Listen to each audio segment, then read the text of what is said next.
Atay ko ang pagkababae ko. Siya. May secret affair kami ng office mate ko. Hindi ko matigilan kasi sobrang galing niya sa...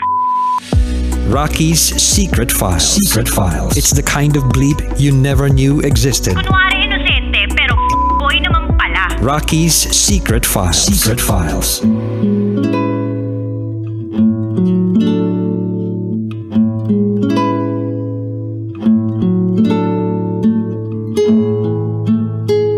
And we're back. Kasama niyo pa rin si DJ Rocky and this is Shay's Secret File. Si Shay na pangalawang beses nang nag-send ng kanyang secret file. Talagang inabangan ng ating mga kabisyo ang pangalawang bahagi ng kanyang secret file. Kung nung una, natakot siya na panindigan ang nararamdaman niya para kay Arky dahil sa background ng kanyang pamilya. Ang tatay niya po ay mamamatay tao at ang nanay niya po ay sumasayaw sa club. And kalaunan po, nung bumalik si Arky sa buhay niya, hindi na yun yung rason niya kung bakit hindi niya kayang ipaglaban yung nararamdaman niya para sa tao. Dahil buntis na siya at may kinakasama na. So, ang mensahe niya para sa lahat ng mga kabisyo nating nakikinig ngayon ay huwag sanang gayahin ang mga maling nagawa niya sa buhay. Huwag magpaasa ng tao. Kaya tumingin sa katabi. Yan ba ay mukhang paasa o mukhang paa lang? Charot! Darot. Anyway, so pakinggan na po natin ang mga kabisyo natin nag-share ng kanilang mga thoughts, comments, suggestions, and violent reactions. Ito po ang sabi ni Jill GM Church Main. Hi, Shay! Siguro dumarating ang mga tao para turuan tayo ng lessons, pero hindi magtatagal sa buhay. At least ngayon, you are happy with your own family. Focus ka na dyan sa pamilya mo and manatiling buhay ang learnings mo from the past. Happy Father's Day to Rob Lee, John Loro, and Roberto Rutap from Polomolok, South Cotabato. Maraming salamat. Ito naman ang sabi ni Chris Mendoza. Sa letter sender na si Shay, kung ano man ang namamagitan sa inyo ni Arky, tapos na yun. Kalimutan mo na ang inyong mga nakaraan. Unless magkaroon siya ng amnesia siguro. Ito naman po ang sabi ni Igop Motovlog. Akala ko naman magkakatuluyan na sila, talagang magiging sila na. Anyway, congrats kay Secret File Sender Shay at nakatagpo siya ng lalaking magmamahal sa kanya at tumatanggap sa nakaraan niya. By the way, shoutout po sa Paps Pa-Install Motorworks and TNVR The Boss Grab Cars and sa Solid Independent Riders Group Capitol Chapter na naka-grab on sa walang traffic. Nakakalsadahan. Ay, true ba? Walang traffic? Siguro sarcastic niya sinabi yun. Anyway, ito pa sabi ni Darwin Russell. Isang bagay lang ang lesson sa kwento ni Shay. Kung gusto mo ang isang tao, sabihin mo ng direkta sa kanya at huwag kang magpahapyaw o mag-joke dahil manghihinayang ka kapag may iba na siyang mahal at hindi ikaw yun. From Darwin Russell. Ito pa sabi ni Bernard Laurejas.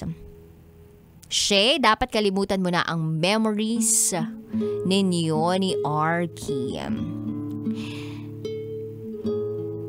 Ang haba ng sinabi niya, Happy Independence Day na lang. Nasa barangay Ogoong, Santa Cruz, Laguna, Carlita Bohol, Erica Freddy Aljon at sa mga anak niyang sina Eliza Adrian Gani Ronaline. Shout out to you guys. Eto sabi naman ni Mayumi. Nanghihinayang lang ako sa parte na hindi sila nagkatuluyan ng high school sweetheart niya na si Arky kasi abang na abang ako sa happy ending nilang dalawa. True, ako rin. Pero good to know naman na natagpuan ni Shay ang better half niya at masaya naman sila at buong pamilya niya. Sabi mo kasi Shay, love can wait and true love can wait. Pero sa case ng story ninyo ni Arky, ikaw yung hindi nakapaghintay. Pero again, masaya ako na nasa mabuting tao ka na ngayon kasama ang mga anak mo at naging ganap na guru ka na kaya winner ka pa rin. From Mayumi. Ay kay Jay Bautro at ang sabi niya, Kaya totoo na wala sa gender ang pagluloko. Anyone or subject, everybody is subject to be a cheater. Naisip ko lang, bakit kaya naisip mo pa yung ex mo? Hindi naman sila naging, diba? Need pa ba ng closure? Anyway, I hope natuto ka from your experience at maging masaya ka na sa pamilya mo. Shoutout sa mga taga-barangay Lazareto, Calapan City, Oriental, Mindoro, Bautro family, Ilad family at sa mabait niyang Lolo Angel Bautro. Thank you. Hi din po kay Rigor Alex. Charles Sanko says, ando na si Mr. Right pero napunta ka pa kay Mr. Left. Sino kaya yung left na yun? Well, hindi kita i-judge. Nandun ka na tapos napunta ka pa sa ganong desisyon. So, good luck na lang sa future mo. Hi din kay Raldi Abanyo. Robert Tirao says, happy for you na naging teacher ka na, pero sad lang ako dahil hindi kayo nagkatuluyan ni Arky. Tingin ko nadala ka rin sa past mo, pero ganun talaga alam kong masaya ka na ngayon at ituloy mo lang magandang buhay mo na meron ka ngayon. Hoax lang yan, tuloy ang life at matatagpuan mo rin ang hinahanap mo. Hi din kay Katrina San Jose. At ang sabi niya rito, iniwanan mo pa ng sakit si Arky. UTI siya, umasa tapos iniwan. Happy Independence Day sa mga bisita mo, DJ Rocky, balot.char. Actually, meron po tayong mga bisita dito sa loob ng booth natin. Ares, Daryl, Mark Joseph Guerrio, dami nila. Baka may gusto pala kayong i-comment sa secret file natin. Pwede ba kayo humabol? Sige, kay Mark Joseph Guerrio. Go, teacher. Teacher to, by the way, ha? Yeah. Di lang halata sa akin, no? So, wala naman nagsasabi. Ito naman masyado defensive. Di naman. Ako na nga naglalait sa sarili ko bago malait ng iba. So, yung comment ko nga, sinabi niya kasi sa huli, yung nag-experience niya is tinuturo niya sa mga students niya. No? So, good thing yun kasi ganun din ang ginagawa ko as a educator. No? So, lahat ng, kumbaga, mas magiging ka-close mo yung estudyante mo pagka nirelate mo yung sarili mo. Parang yung may empathy ka. Yun. Unang-una, empathy. Yan. So, yun yung sa teacher side. Pero yung, hindi ko lang nagustuhan yung hindi ka nag-wait. Pero may parang mixed emotions ka kasi yung unang-una yung rason is yung past mo. No? So iniisip mo yung past mo kung parang nagbi-build up siya na deserve ba ni Arky yung isang kagaya mo. Kasi iniisip mo yung kung saan origin ka galing.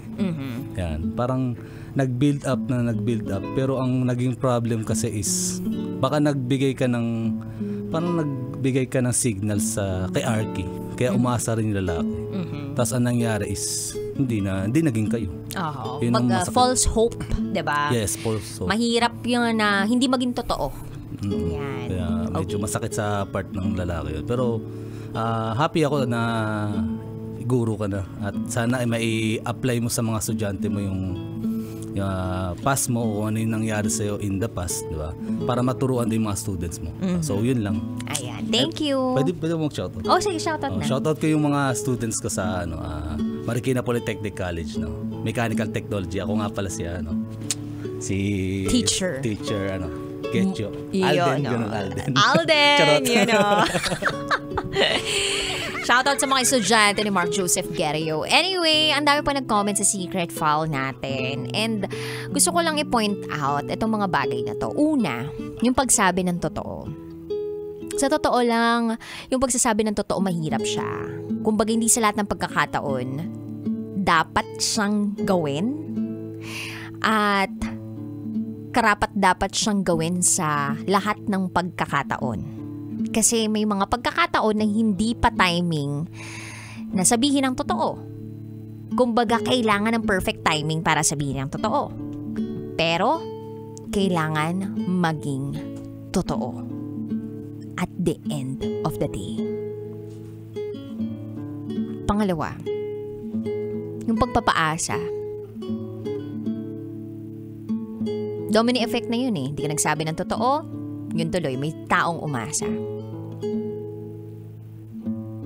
Biro mo yung effort niya. Ano lang naman yung pagsabi na by the way, may kalibin na ako. Hindi ka na pwede. And kumusta naman yun sa side ng asawa mo? Pangatlo, kung ano man yung kasalanan ng magulang mo ay hindi kasalanan mo.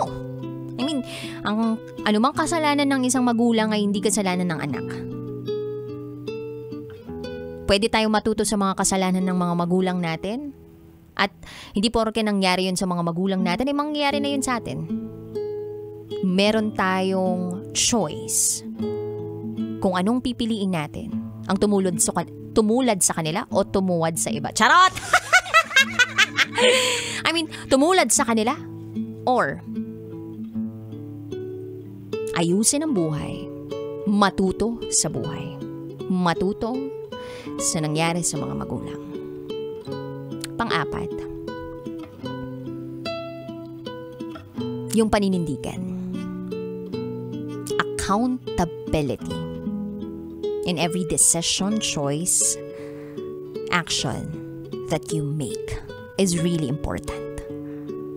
Yan yung wala madalas sa mga tao ngayon napapansin ko. So kapag nagkamali ka, akuin mo. Oo, mali ako dito. At matututo ako dahil dito. Panglima.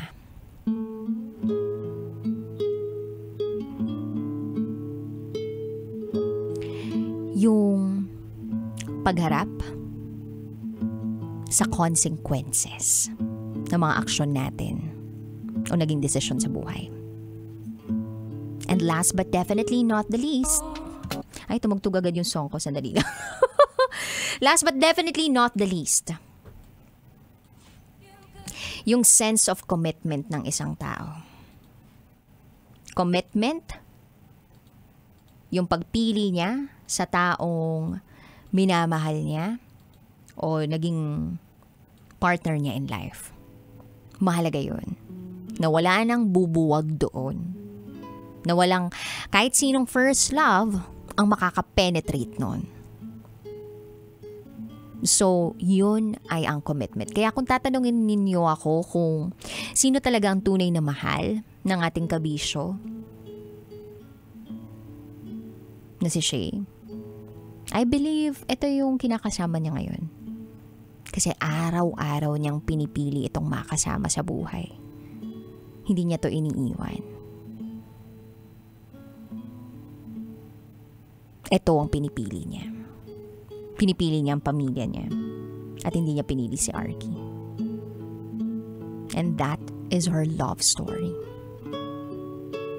Sa mga kabisyo natin na gusto mag-share ng kanilang secrets, share to me, rakitera@gmail.com. I gotta say, GTG as in got to go.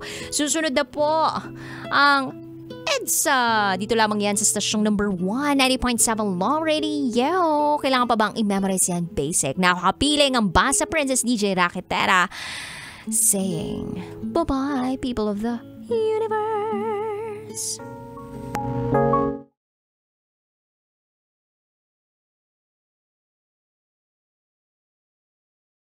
Kailangan pa bang i-memorize yan? Love Radio Basic!